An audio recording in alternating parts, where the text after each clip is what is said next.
So the most ridiculous thing that we've been asked or stereotyped about, where do we even start? There's a lot of things that can go into this, and it's actually hilarious to talk about them. Yeah. But people think it's real. Like, when they're asking you these questions, they are dead serious. Yeah. So, okay, go ahead.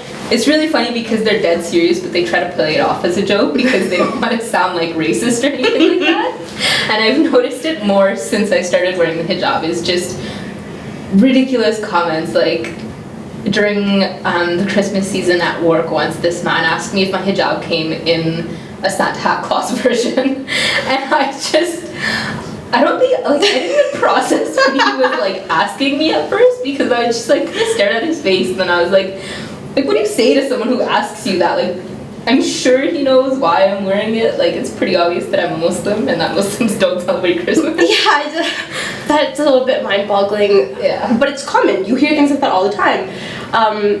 One of the funniest ones that I've ever been asked, and this happened while I was wearing a headscarf, and the person was like, they were super serious. Yeah. Like, so, like, do you shower with that on? Yeah. And I was like, Does why that make sense? would I ever shower with this on? Like, how would I ever get clean if I showered with this on? Or things like, oh, so you have to wear that all the time? Like, you wear it to bed? Like, Yeah. do you wear it in front of your dad? Yeah. But It's really funny to be like, yeah, they make shampoos for the hijab now too, so you just, put that on, wipe it off, and then you're good to go. But what's funny is that even among ourselves, we have some pretty ridiculous things. Like, the other day, my sister said, so if I wanted to wear shorts with the hijab, but I didn't shave my legs, I would technically be dispelling men, right? So that should be okay. And I was actually like, you know what? Like, that actually kind of makes sense. Like, you're showing skin, but you're, like, gross according to society. So you are dispelling men, right? Are you covering yourself up if you do that? If you're, like, hairy? Yeah. What does that mean? But it's always a battle, because some of us do it, some of us don't, and then you'll get asked questions like, so, like, why are you doing it? Did your dad make you do it? Yeah. Versus, like, Fariel's dad didn't make her do it. Yeah. Or, like, even between me and my sister does it, I don't, and people are often like, well, she must be the good kid then, because like, she's wearing her headscarf and you're not, so like, you must be the bad kid. Yeah. You must have fought your parents for this or whatever, and none of that is true. I understand there are households where that is the reality of it, and for us to sit here and like claim that doesn't happen, that no one beats their daughters up, that's also false. And I want to make sure that we recognize that, because there are girls out there who suffer for the same reasons that you and I can laugh about. Yeah. There's still honor killings, and we're not talking about honor killings like back home. I'm talking about honor killings that happen in places like Toronto and Germany. Like, they happen in first world countries, within our own communities, people who like we are somehow related to sometimes. So it's not all happiness and fun and games and rainbows and butterflies for every girl that wears or doesn't wear a scarf. But again, that just comes back to, there's no compulsion, it's all about peace. There's a story that my dad always tells us, and it's about this prostitute who, she's a prostitute, according to Islam, she's going to hell. But she was walking down the street one day and she saw this dog, and the dog was dying of thirst. So she took her shoes off, went to a nearby well, pulled water out for this dog, and fed this dog some water. And that it's said, and I don't know what the source of this is, but my dad says that because of that, God forgave her sins, and she was told that she would go to heaven. And just based on that, who am I to say that if you are wearing a scarf, you must be like an awesome person, you're definitely going to heaven, but I'm not wearing one, so I guess that's the end for me, right? It's completely wrong to say that, but the conversations that come out of it are sometimes pretty epic. Yeah. As sad as that is, they're pretty hilarious sometimes. Yeah, the education doesn't just stop at like non-Muslims and Muslims, because a lot of the times culture and religion get mixed up, and that's sort of where things start to get really muddy.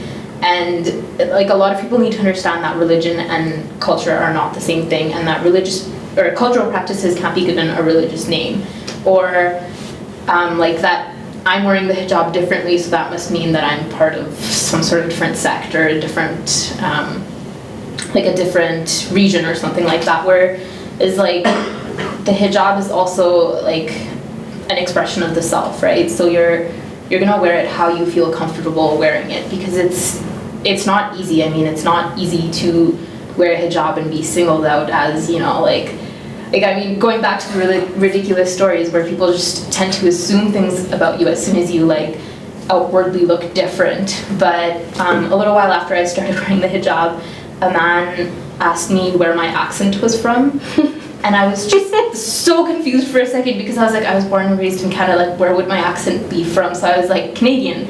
And he just would not accept that my accent was Canadian, and was like, no, like I have an Afghani lady in my office, and she has the same accent as you. And I was like, okay, so she has a Canadian accent too, like good for her.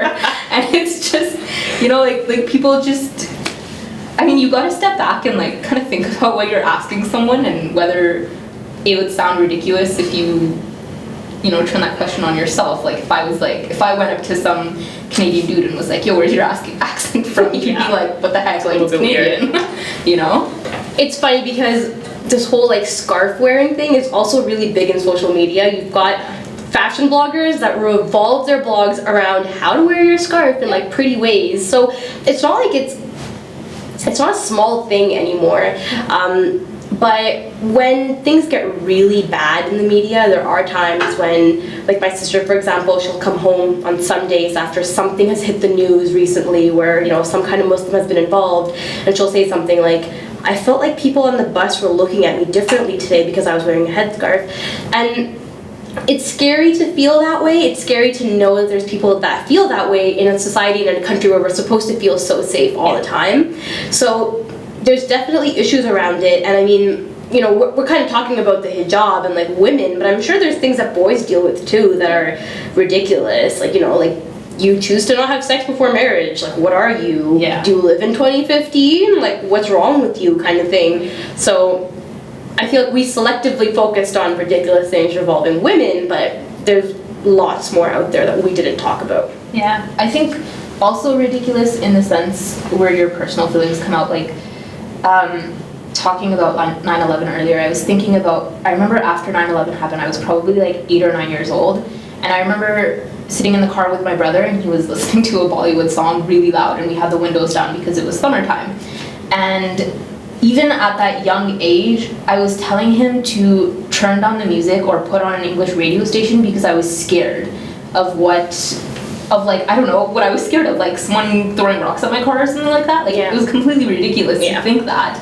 But already that this sort of like Muslims are evil type of narrative had sort of like come into my mind, and I don't know, I started thinking of myself as like a different person, in the sense where I was like, oh my god, like, you know, people are gonna think I'm weird or, you know, crazy or evil or something like that too. And like that sort of mindset, when you're growing up with images like this in the media, it really impacts you, and it really impacts how you think about yourself. And I don't think people realize that until they get older and they're like, I don't want to wear a hijab because people are going to obviously be able to tell that I'm Muslim then. Yeah, single you out. Yeah, and I haven't been able to come to terms with that until very, very recently, and been like, no, like I'm not able to putting a hijab on. Like, it's, you know, an expression of something that means a lot to me, and I shouldn't feel ridiculous for wearing something on my head. It definitely makes it hard though. Like, you know, getting a job. Yeah. You're kind of like, will these people be accepting of the fact that I'm wearing a headscarf? Yeah. I found that the reception of it isn't bad. Like, when I first put it on, I was terrified that like I would not make any friends, and but that doesn't happen very often. Again, it might just be because I got lucky, and then when I chose to take it off, people were once again like, oh, like you took it off, why? Mm-hmm. And then that kind of gave me a chance to be like, because no one forced me to wear it. Like, if I don't feel right wearing it, I'm not gonna wear it. Yeah. And I think that that's important, that we get a chance to say that side of our story, to be like, I don't have to, I choose to. Yeah. But again, we're in Canada, we're blessed. You know, I've been blessed with a good family. There's lots of things that are in my favor in this situation that for a lot of people maybe they're not.